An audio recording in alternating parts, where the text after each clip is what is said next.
first time in Major League Baseball since 1971.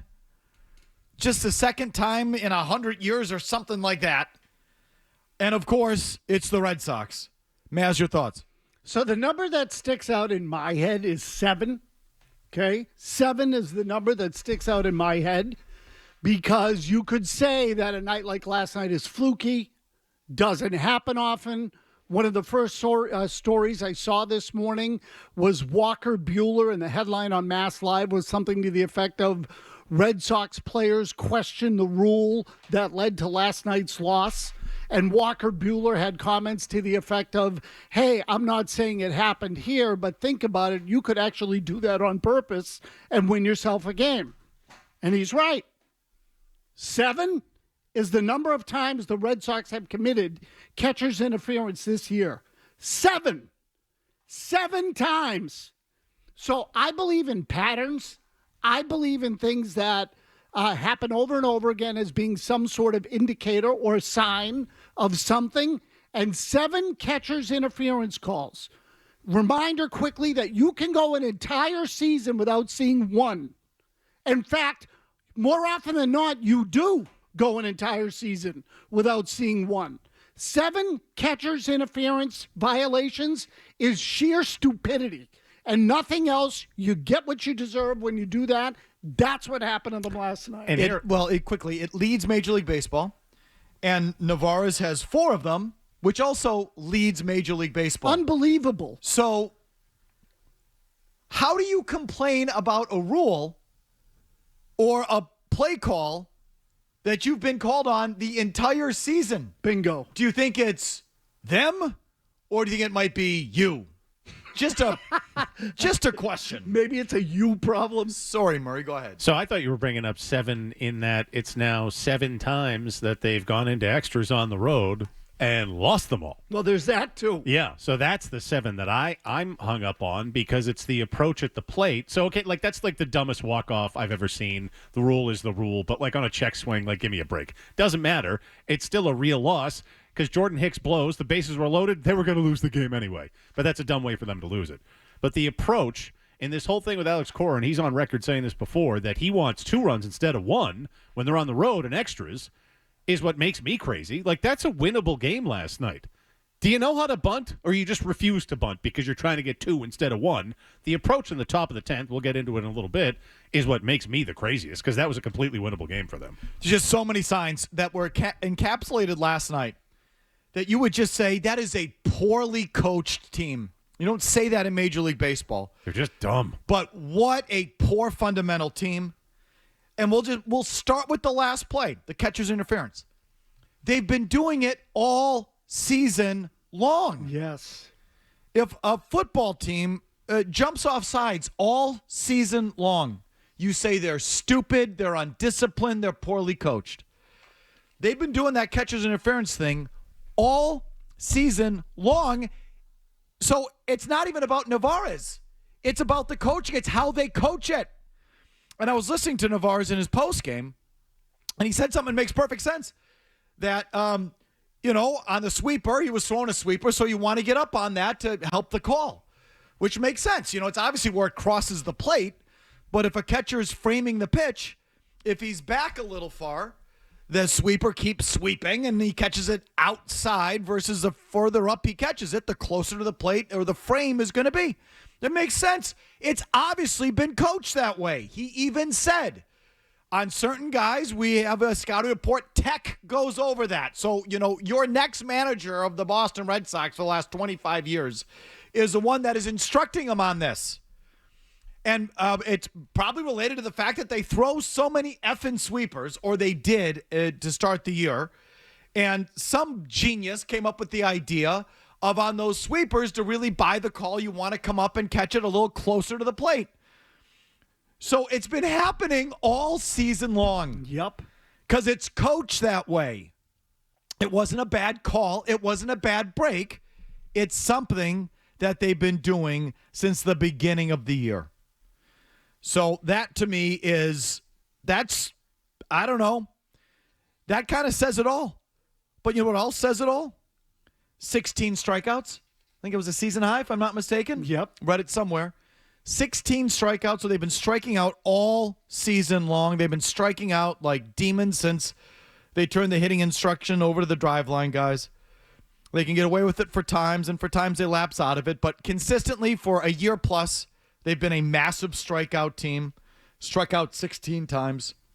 1 for 10 with runners in scoring position. Sound familiar? Been a thing all season long. So, again, if this were another sport, and just cross the sport and do whatever you say it however you want. If a basketball team just repeatedly goaltended and just goaltended and goaltended and goaltended, you would say someone's telling them to do that or letting them get away with it, and it's a coaching thing, it's an organization thing. If a football team kept jumping off sides, draw the analogy. You would say they're stupid, poorly coached, they don't know what they're doing. They're obviously instructing their players to do that, or they're letting their players get away with that because they keep doing it over and over. So it's the same thing with the Red Sox and the catcher's interference and their approach at the plate. Murray said it, 0 for 7 on the road in extra inning games. No, it's a big one, too. The big sample size. Yeah, it Speaks is. directly to the fact that they don't know how to move the runner over or put the bat on the ball when they need to. And they don't play to do it. And it's been happening all season long. And at that point, you just don't say, Mazz, well, that's one game or that's bad luck. No. That's what they are. That's how they're teaching them to do it. This one is on purpose. They don't want to do that. They don't want to move the runner over. And Murray, no one really bunts in that situation. I don't see it when I watch other games or Brewer games. I don't. The road team, Philly squared to bunt when they needed the run in the bottom of the 10th. Right. But in the top of the 10th is the road team. I don't see it. The Nerds have completely taken over and won that argument. They don't sacrifice that guy. But I definitely see left-handed batters ground out to the right side of the infield. I see them make contact and try and hit the ball to the left side and move the runner over. I see that all the time. A productive out or a swinging sacrifice that has a chance to get through, that you see all the time. Look at the pitches Duran swung at in that at-bat. Look at the pitches Roman Anthony swung at in his at-bat. Frankly embarrassing because the coach, the manager, the organization is just telling them, swing for the fences. And that's not about last night. That's about what they are. It's totally about what they are. Again, it's like they defaulted back to what they were before this whole thing started. And when I say this whole thing, I mean this streak of good play right before the All-Star break. They've lapsed right back into what they were. It's really, and again, I haven't been in since they started the second half. So they started on Friday afternoon. I should say I was in Friday, but I wasn't in over the weekend. I wasn't in yesterday. They've completely lapsed back into what they were. It's the same sort of stupid bullcrap. So with regard to Narvaez, they are obsessed with framing. They are obsessed with it to the point where it's become like an addiction. It's a problem. So they ranked near the bottom of the league in framing. They obsessed over it over the winter. It's now costing them catcher's interference multiple times over. So they're completely consumed by it. And they should be consumed by it if they're last in the league. I didn't realize they kept the stat. But they're obviously teaching it poorly. Well, and it's not landing. Yeah, they've gone too far in the opposite direction. That's the thing. So, as much as you say you got to reach for the breaking ball to catch it in the strike zone or at least closer to the strike zone, I get the logic. But the danger in doing that when you catch is exactly what happened last night. Oh, my God. You're not supposed to lunge for the ball. That was a special kind of loss. That was a good ball game. It was a good game. Yeah. That really sucked me in. I thought, it's a cliche, but you kind of went toe-to-toe with a really good team and a high-end pitcher, and you hung in there, and your guy hung in there, and I thought it was a good ball game. And moved at a good clip, too. It was good. It was good. I read someone write playoff-adjacent kind of baseball. Yeah. It was. A couple of double plays, some good defense. I thought using Chapman in the 8th, we can second guess it, and I think I do. I don't like using the closer in a non-closer role. I just don't like it as a rule for that exact reason, because the later the game, the tougher the situation, and the nerds just disagree. It's another thing they have wrong. The toughest outs are the last 3, and I don't care who's up. Because you know why, Maz? It's played by human beings. It's not played on paper. On paper, you'd say the toughest 3 outs are Schwarber and Harper and whoever in the 8th. On paper. But it's not played on paper. It's played by human beings. And when the game is on the line, I don't care who's up. That's a tougher at bat. That's where I want my closer. Or at least in the 10th, right? The road team generally pitches a closer in the top of the 10th? Or is that the home team that would do? The home team. The home team uses the closer. Because there's no save situation when you go in extra innings. Got it. So I'm saving Chapman to the end. Sorry, I am. And that's as a rule because, nerd, the last 3 outs are the toughest. But, okay, all that being said, it was pretty cool to see Chapman against Schwarber and that strikeout of Harper. Like, that was good stuff. Tremendous. And they all got up for it. That's the thing. Schwarber was up for the at-bat. Harper was up for the at-bat. Chapman was into it. It was good sort of one-on-one duels. And Walker Buehler pitched well. Why couldn't he pitch 2? Didn't he used to pitch 2 innings all the time? You mean Whitlock? I'm not Walker Buehler. No, Garrett Whitlock. Whitlock. Garrett Whitlock. Mike, he was a starter. Yeah. How come Garrett Whitlock couldn't pitch 2 innings? I don't know. That's I don't one know. that makes me crazy, too, because he struck out the side. How many pitches did he throw? Not a ton. I'll check, but not a ton. Like 14, I think? Whitlock is what I meant. Whitlock. How come Whitlock couldn't go a second inning? Good question. For whatever reason, they've backed off of that of late. I'll tell you the last time he did it. But good question. Again, so you end up with Jordan Hicks on the mound. True or false? As soon as you saw him come out of the bullpen, you said it's over. You know what? He throws pretty hard, dude. He sucks. He throws 101. So, but he's one of those guys. He throws it behind the batter to the backstop, but it's 101. He's one of those guys, though, that when you watch him throw, he pitches like a dumbass. So I'm just saying, that was a good game. They had a chance to really pull one out. Yeah, Whitlock threw 13 pitches. On paper, you wouldn't say that's one they throw out going against Wheeler, and you got, Buehler up there, and it's like, that's a loss, and you hang in there. It's a good ball game. And at the end, you still don't know how to play baseball.